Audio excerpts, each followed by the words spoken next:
What is up, everybody? Sven Diesel here. We're going to be tying up the Stupid Easy Hopper.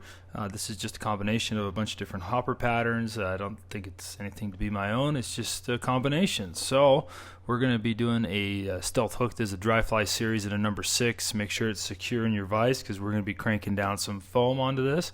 I just have a gold or yellow thread here to kind of match our foam base of what we're going to be tying in. I like to go all the way down the shank with that tag end for uniformity, and then I'm going to just kind of, not with touching wraps, but kind of zigzagging so you can see how it's basically creating some grip on the shank of this hook. And then I'll do the same going back down, not with touching wraps, but once again spacing them out, and then I'll just kind of clean up that end, and then we'll advance our thread up to where we're going to be tying in our first part of the foam, and that's roughly at the midway point, maybe just a smidge back.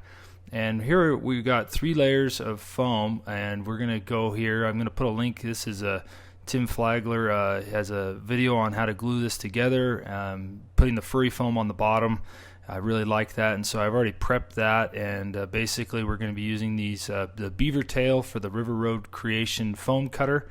And we have this is Semperfli foam, and then of course the Furry Foam that's been torn in half. The Flagler Tightline Productions will show you how to do that, and we're going to basically put it on our little cutting mat here, and I'll line it up. I don't like to do them touching when I'm going this thick because it takes quite a bit of pressure, and I want to make sure you're going straight down so that this hopper body's not at an angle, and you'll hear it go through that glue layer. It's kind of like a crunch, and I kind of rock it back and forth, and it didn't quite get it on this one side, and so we'll go ahead and just take our scissors and just kind of snip the outline. You can see it, and then we'll pull it away. And this the Furry Foam here, it tends to not go super clean when cutting, and so I'll make sure you got some scissors handy for that. But I don't think the fish matter, and when we tie it in, it should be perfect. And so there, you can cut them out real fast this way and prep a whole bunch of bodies, and then tying here at the bench goes a lot quicker. So you can see I'm going to line up with that first little indent, and I forgot to clip the head off, but I want it to line up right there so that we're going kind of in the first groove there of the beaver tail.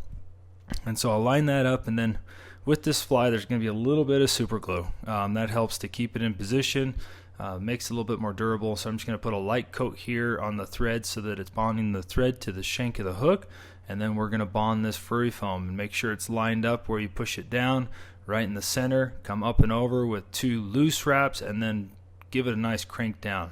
The more you crank down, the more it kind of flares up that tail, and then I'll do an under wrap and then bring it up and over, and right there in the next groove with 2 to 3 loose wraps, I'll crisscross back over and leave my thread there. So we have about 3 wraps around each one.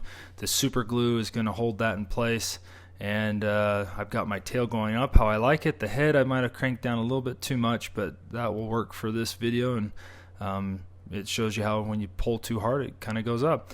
Now these are the Semperfli rubber legs. I'm going to pull off 2, and we'll show you how to make these legs real fast. I've got this strip here. I'm just going to use my scissors and separate 2 at a time. Makes it a little bit easier to tie this knot when they're still stuck together. And I'll just do a loose knot here. I don't even, what is that, a half hitch, overhand knot? Just twist it around, pull it through, and then we'll go ahead and just separate these legs, and we'll use the tip of our scissors for that again because I don't really need both of them coming back.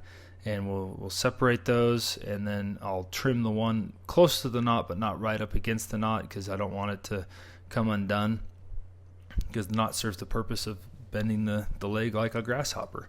So just go ahead and trim that out, and then do the knot to the other side, and then trim it in half, and you'll have these rubber leg hopper legs for the rear. And I just kind of position it up so that that knot is almost even with the tail, because it's going to kind of flare out, as you can see, and you can adjust it by simply pulling it or twisting it, adjusting the angle, and making sure it's how you want it, because once we finish this fly, we'll put a little bit more super glue right here to just hold them in place and make it really durable. And then I'll just use a rough estimate to make sure those knots are going at the same length, so that the legs are the same length, and I want to make sure that that leg is kind of not twisted up like that. And so I'll just undo my 1 thread wrap, and then adjust it and twist it so that it is going how I want it, and that's perfect. So we'll do a couple wraps there, so that they're nice and secure. I'll trim them not flush, but pretty close to flush. So there's just a little bit of an end sticking out for when we glue it later. It makes it a little bit more solid and more likely to stay in as we fish it. So then I'll do an under wrap there and go over to our next little place here, and I'm just going to take one single leg off the bunch here, and I'll trim it in half with some scissors, and then we'll tie one in on each side. And so we'll just position that where I want it, holding it with my thumb. I'll do 2 wraps, position it how I like it, and then we'll rotate our vise, do the other side as well, same process, just hold it up there with your thumb and get a couple thread wraps on there, and we'll make sure that they are equal in proportions. I've got about 4 wraps now over those, and that looks pretty good, and we'll trim those legs a little bit later, but for now I kind of want to make sure, it's easier to do with the legs sticking out farther than it is when I trim them. For the we're going to be using some of the Stimulator deer hair. I really like the length of these, especially for hoppers and larger Stimulator patterns. It's really clean hair. I'm going to pull off about 20-25 hairs, and I'll take a comb and just kind of brush it a little bit to clean out all the under fur. It also helps to get some of these stragglers out that weren't quite to length, and we'll go ahead and put this in a hair stacker now to align those tips to make it nice and pretty. We definitely want this to be sitting up and over the body, and we will stack that up, giving it a few taps, and then pull it out with our left hand.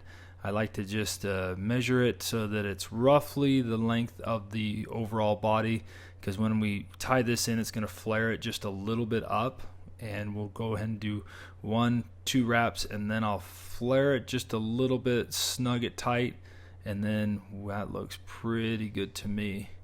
And then I'll just do one kind of in the middle of those butt ends just to kind of secure them a little bit, but we'll use a little bit of glue here in a second. Like I said, we're going to be using a lot of glue on this, but that's what makes it a little bit more durable, in my opinion, and simplifies some of the steps of saving the time to do a lot of thread wraps here. And then just take your time, being careful not to cut your thread, trim out those butt ends. If you prefer to cut them in advance and then tie it in, that works too. I find I still am going to be trimming those ends anyway, so I just do it this way. And then right here I want to clean this up just a little bit more, and I'll just go ahead and take my scissors and slide it against the foam and then snip it out, and that looks pretty awesome. Last step is just to put a little bit more foam on. Just double checking everything. We're just going to take a little strip that's roughly the length, and before we do that, I'm going to put down the super glue right here to keep all those butt ends in place, and I also just run a little bit up the hairs as well to help adhere the foam, the indicator, and I guess you could call it something that gives a little bit more visual presence. And we'll go ahead and tie that in with just a little bit shorter than the length of the head sticking out, so that it kind of sits back a little bit, and we'll do 2 wraps, and that is it. Just make sure it's on center. We'll trim that now with a rough trim, and then I'll come back in a second and give it a full trim, and then I'll just kind of pull everything back, advance my thread right there behind the hook eye, and then we'll grab our whip finish tool and do a 3-turn whip finish.